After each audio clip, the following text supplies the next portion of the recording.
Olá, este é o Por Dentro da Política e eu vou conversar com o deputado Fernando Capês, do PSDB, sempre bem-vindo ao estúdio da TV Assembleia. Agora, campeão de votos nesta reeleição. Deputado, o que falar? Primeiro, 214.592 votos em 2010, agora 2014, no dia 5 de outubro, uma avalanche de votos, 306.268. Qual é a resposta que o senhor dá para os paulistas que acreditaram no seu primeiro mandato e referendaram a sua candidatura, deputado? Olá, Jorge, em primeiro lugar, um prazer muito grande estar aqui entrevistado por você, na TV Assembleia, na nossa casa, a Casa do Povo, cumprimentando o nosso telespectador.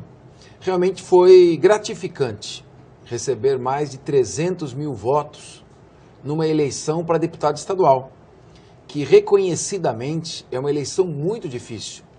Dizem os especialistas, eu nunca disputei para deputado federal, que é mais difícil do que a eleição para deputado federal.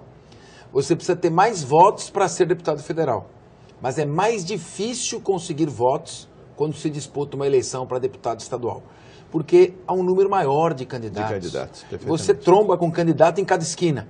Então, você conseguir ter quase 307 mil votos, foi o reconhecimento de um trabalho.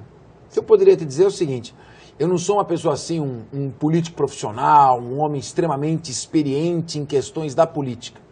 Eu me limitei a, intuitivamente, trabalhar com seriedade, atender o eleitor, atender os prefeitos, vereadores que vinham pedir recursos para suas cidades, receber as propostas de projetos de lei, defender o consumidor, atuar na área de segurança pública, ser um deputado, enfim, presente, combativo, atuante.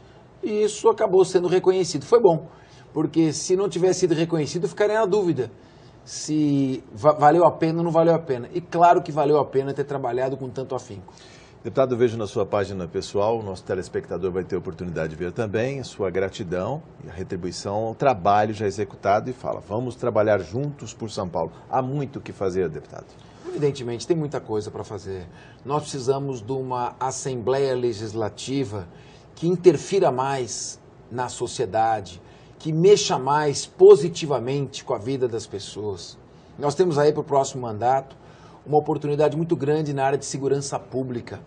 Nós recebemos aqui o Coronel Telhada, que foi comandante da Rota, elegeu-se deputado estadual, o Coronel Camilo, que foi comandante-geral da Polícia Militar, o Dr. Olim, delegado atuante, importante, temos o Coronel Ferrarini, o deputado Gil Lancaster, foi soldado da Rota também.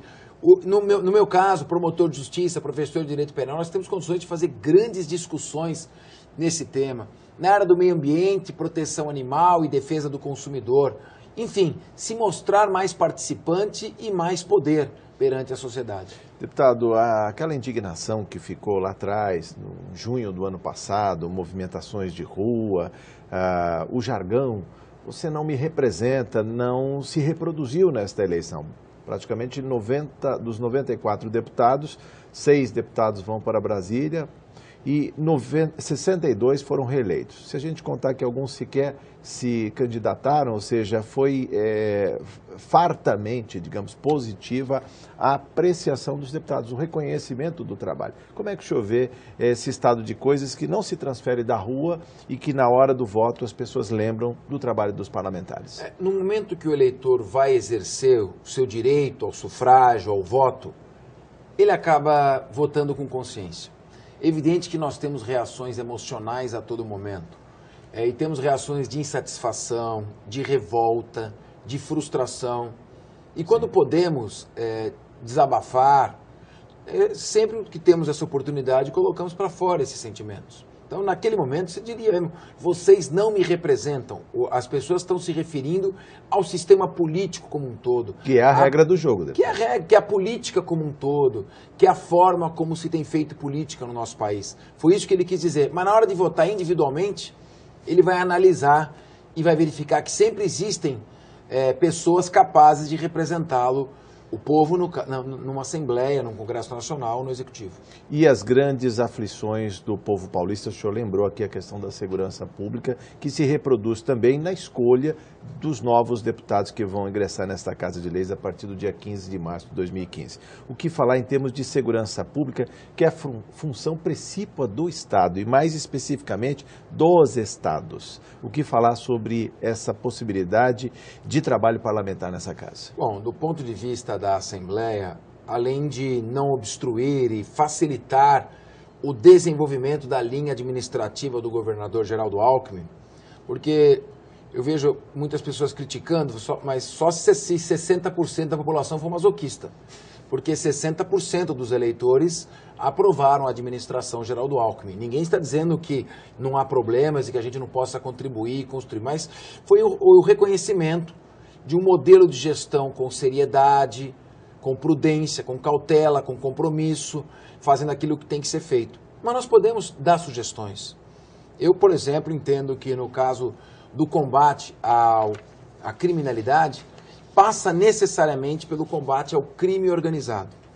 Ou seja, combater a causa para não combater o efeito.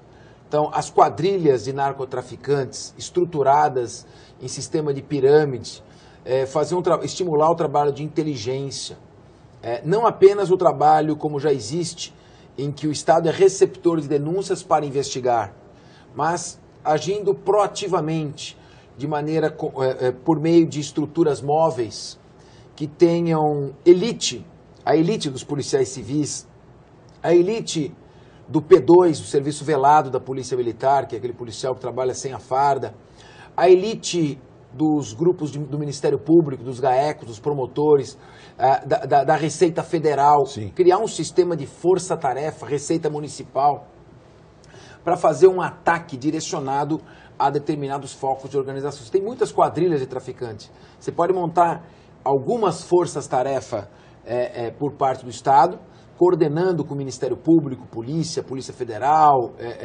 fiscais da Receita, enfim, e começar a fazer atuações. E como fazer esse diálogo? Até forçá-lo de alguma maneira, porque todas as instituições trabalham para melhorar a segurança pública, mas não num concerto. Eu digo isso que eu estou conversando com o deputado Fernando Capês, do PSDB, que é procurador de justiça, mais de 20 anos de Ministério Público Estadual. Como fazer e promover esse diálogo, deputado? Olha, nós temos na Comissão de Segurança Pública, com todos esses profissionais que se encontram, se nós tivermos um empenho, uma motivação de trabalharmos sem olhar cor de camisa, bandeira de partido.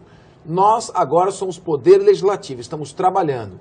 O governador é o governador eleito por 60% da população, vai trabalhar também. Nós temos que trabalhar em sintonia, construtivamente. Podemos convidar o secretário da Segurança Pública, o comandante-geral da Polícia Militar, o delegado-geral de polícia, diretores de departamentos e apresentarmos as nossas sugestões. O senhor não falou da justiça, mas a justiça tem muito a ver com o estado de segurança ou de insegurança, se pode falar, até pela morosidade, pela dificuldade. O Procurador-Geral de Justiça, o presidente do Tribunal de Justiça, conversarmos sobre meios de agilizar a prestação jurisdicional. Nós temos aqui, por exemplo, na Assembleia Legislativa, um projeto importantíssimo, precisa ser votado, que é a remuneração dos CEJUSCs, que são os Centros Núcleos de Conciliação e Mediação. E que vem para desafogar a justiça. Desafoga a justiça. Com isso você pode destinar mais tempo para processos criminais, por exemplo. Sim, deputado, ainda no tocante a esse concerto, Poder Legislativo, Poder Judiciário, no caso ainda, como dialogar com outros entes da federação? De que adianta, digamos, enxugar o gelo da segurança pública do dia a dia, quando na verdade as nossas fronteiras estão desguarnecidas, quando na verdade o tráfico alimenta aí o problema prisional também? Como fazer esse diálogo que ultrapassa os limites do Estado de São Paulo? Olha, Jorge, o deputado ele tem um poder que nenhum outro servidor público tem. Ele tem o poder de provocar as instituições. E provocar dentro de uma discussão ampla, não apenas uma discussão técnica focada numa área, discussão política no sentido maiúsculo da palavra. Nós temos sim que discutir com as outras assembleias legislativas. As assembleias legislativas, quando em conjunto, elas têm legitimidade para a apresentação de projetos de lei no Congresso Nacional. Sim. Nós temos que movimentar as bancadas federais, chamar os deputados federais aqui para provocar essa discussão. E, enfim, fazer tudo o que tiver ao nosso alcance e mais um pouco.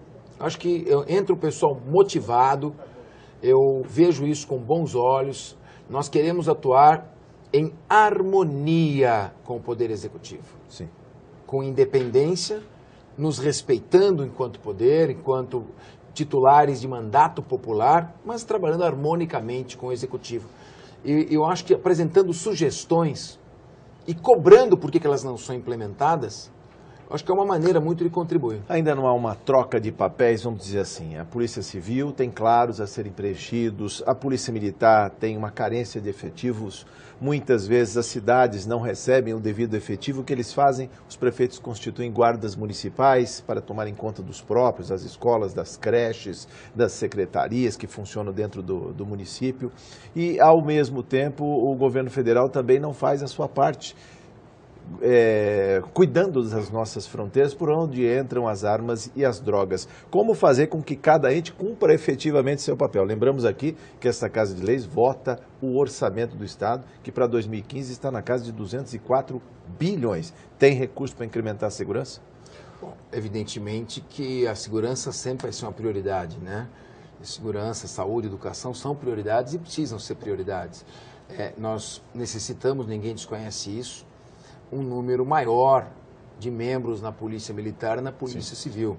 Existe um turnover muito grande, na faixa de 2.000 homens por ano, que é a diferença entre os que entram e os que saem. Aposentados ou até prestando concurso, indo para outra polícia, por exemplo, a Polícia Federal? Se aposentam, prestam outros concursos, entra de licença saúde, entra em férias, entra de licença prêmio, por tudo aquilo que tem o funcionalismo. No final, você tem 130 mil homens, ou não são 130 mil homens que policiam operacionalmente, muito menos. Operacionalmente, você tem um terço disso atuando. Então, é necessário, sim, recompor, mas não adianta apenas botar recursos humanos com recursos materiais.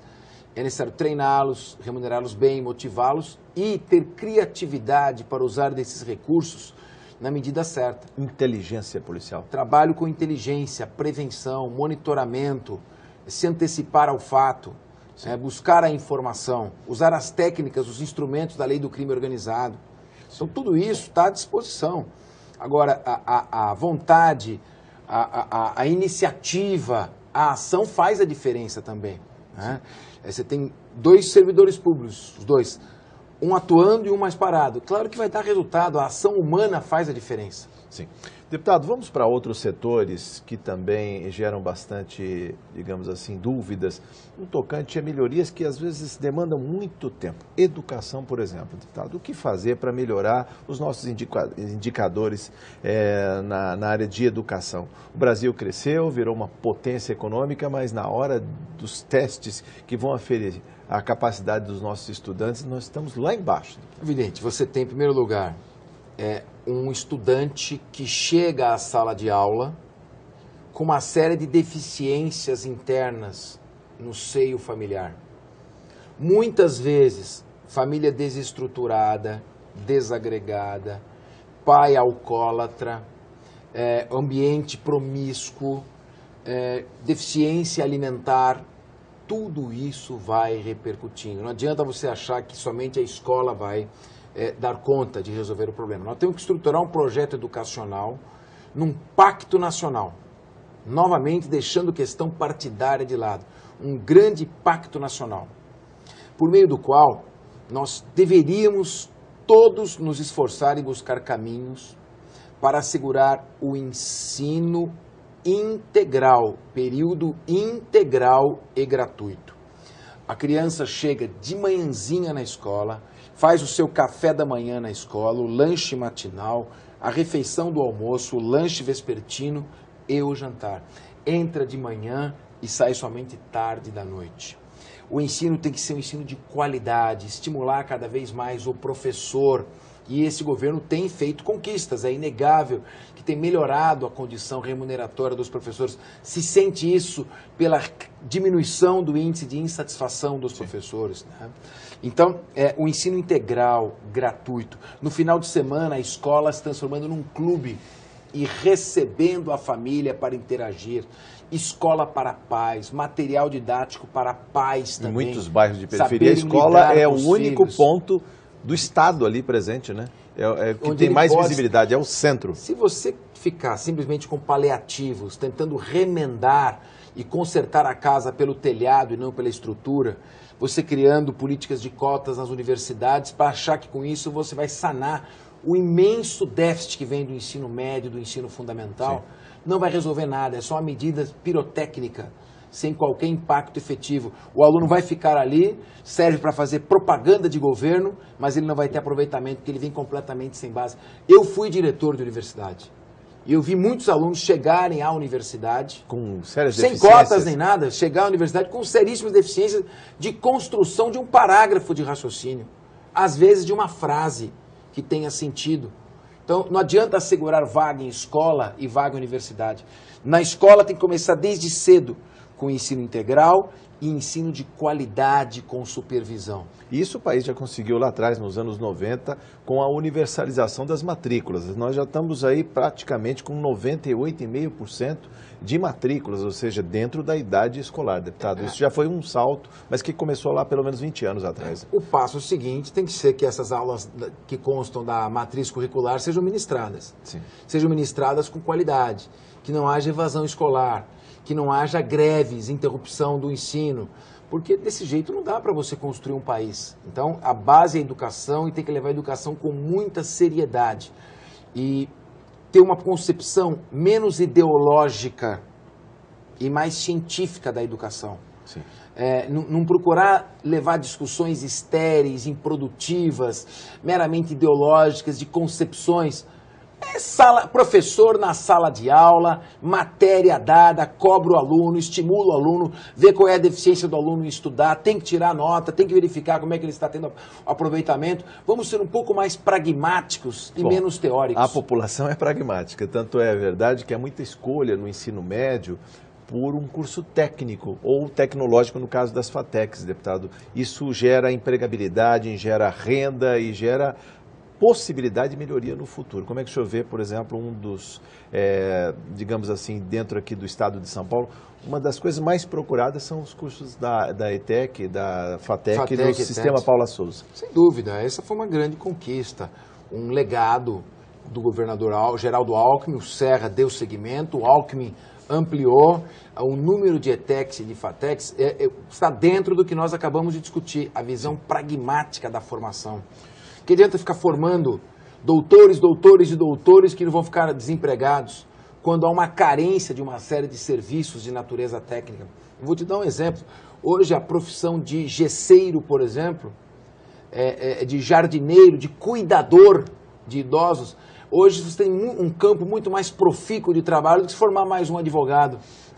Jogar mais um advogado no mercado de trabalho. Deputado, eu queria falar com o senhor também sobre compromissos, propostas e realizações de mandato. O senhor que tem está imbuído no propósito também de dar mais transparência, visibilidade ao dinheiro público. Deputado, vamos falar um pouco sobre isso e a ação do Estado, como é que o cidadão pode reivindicar seus direitos com propriedade, dizendo eu pago meus impostos, eu tenho o direito de saber como está sendo investido.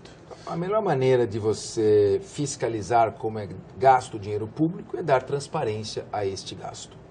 Então, nossa proposta é colocar tudo na internet, à disposição do consumidor, a fim de que ele possa fazer esta fiscalização.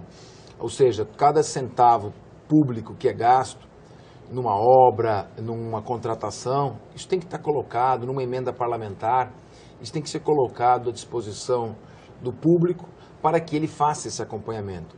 Esse é o grande, é um tripé que tem atrasado o Brasil. A corrupção, a incompetência, incluída aí não só a incompetência, mas a falta de comprometimento, de vontade de produzir, de trabalhar, e a insegurança jurídica. Você começa um empreendimento, daqui a pouco cria-se uma polêmica inútil, desnecessária, que vale muito mais para atender à vaidade do autor da ação do que propriamente a um interesse público. Com insegurança jurídica, corrupção e incompetência, nós vamos continuar atolados. Mas como sair, digamos assim, corrupção você sai pela transparência. A incompetência você faz pela fiscalização e estabelecimento de metas. E a insegurança jurídica pela clareza de leis e pela responsabilização no caso de ações temerárias. Sim. Acho que são pontos que nós temos que focar e levar à discussão. Senão, veja bem, se você analisar o Brasil, nós deveríamos estar num estágio muito mais desenvolvido. Sim. Do que nos encontramos. Parece que a gente anda em círculos, o que é fácil se complica, o que é rápido demora, é aquele andar de pesadelo, que o pé vai andando vagarosamente.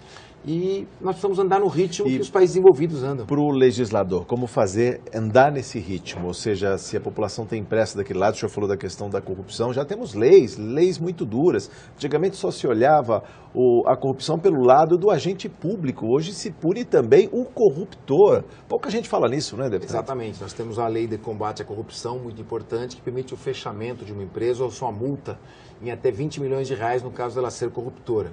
E toda essa movimentação que tem acontecido tem contribuído para que as empresas se preservem Estão ficando mais vigilantes, pelo menos. Estão ficando vigilantes. E digo a você uma coisa, eu processei muita empreiteira ao longo da minha carreira no Ministério Público. Mas a gente precisa começar a olhar até que ponto elas são corruptoras ou estão sendo vítimas de extorsão. Reféns, ou seja, de um sistema. Joga o nosso jogo ou você não vai. Então isso tem que ser visto também. Então elas são vítimas de concussão, de extorsão, elas têm que denunciar isso também. Deputado, temos 3 minutos para encerrar. Eu queria que o senhor falasse do novo mandato, o que o senhor vislumbra para a partir de 15 de março de 2015, em termos de propostas, o que se pode fazer? Porque muita gente diz que ou os assuntos da política estão nas câmaras municipais, no varejo municipal, ou estão em Brasília e pouco sobra para o legislador do Estado, deputado. Nós temos que atuar dentro da nossa vocação, foco do consumidor, da segurança pública, do meio ambiente, incluída aí a proteção animal. Todas as legislações concorrentes, vamos dizer assim. Concorrentes, mas porque o Estado pode se fazer mais presente. Nós fizemos uma lei importantíssima, uma lei estadual que não tem Estado nenhum, proíbe os hospitais de exigirem cheque calção. É uma lei, foi da nossa autoria, já está em vigor. De grande capilaridade e amplitude. Importante. Muitos hospitais no estado de São Paulo já colocam a placa. Esse hospital não exige calção em atendimento à lei tal. Nós temos a lei que obriga as montadoras de automóveis a alugar um carro para o consumidor se ele chegar na concessionária e não tiver a peça. Enquanto não chegar a peça, ela tem que alugar o carro. Atende ao consumidor. Respeita o direito do consumidor. Ele está comprando um carro de uma concessionária, de uma marca, o mínimo que pode ter uma peça de reposição para ele não ficar a pé. Nós temos a lei que estabelece penas a maus tratos contra animais. Tem muita coisa boa que a Assembleia pode fazer. E isso tem que ser mostrado para a população. Embora a legislação municipal atenda questões do interesse específico do município, a questão federal fique com os crimes, com os processos, com os grandes temas, nós temos um vasto campo para atuar. E é o que eu digo, é questão de você fazer a diferença com a tua atuação, com a tua iniciativa, mostrando o teu empenho, a tua vontade de fazer. Para fechar, a defesa da cidadania em 1 minuto, deputado, eu vejo o senhor com uma campanha que o senhor leva no peito aí, Outubro Rosa. Outubro Rosa, vamos falar disso também. Né? Veja, saúde é prevenção. Toda doença tem cura. Então, o que o Estado tem que investir maciçamente... Diagnóstico precoce, isso vai cortar um custo de investimento de saúde e um custo de vida social, de sofrimento, de vidas sendo ceifadas precocemente, prematuramente, se nós tivermos uma estrutura e um programa permanente de prevenção. E esse é do exemplo do câncer de mama. Mudança de cultura, que não olha a doença, olha a saúde do paciente. Tem que olhar exatamente quanto se gasta... Veja bem, quando eu vejo uma pessoa entrando com trauma numa UTI de um hospital, num pronto-socorro, vítima de um acidente por imprudência ou por uma bala, esse é o tipo da ocorrência que poderia ter sido evitada. A pessoa não precisaria estar ali, não precisaria estar lotado o pronto-socorro por causa disso. E a mesma coisa da doença decorrente da falta do diagnóstico. Então, eu parabenizo o governador Geraldo Alckmin por ter implantado isso, a sua condição de médico tem proporcionado que ele veja a saúde de uma forma mais ampla que muitas vezes um administrador que não tem essa formação. Deputado, muito obrigado por sua entrevista. Volte mais vezes na TV Assembleia. Muito obrigado. Parabéns pela sua avalanche de votos, mais de 300 mil votos nessas eleições em 5 de outubro. Obrigado ao meu eleitor. Este foi o deputado Fernando Capês, do PSDB. Você ficou por dentro da política. Muito obrigado por sua audiência.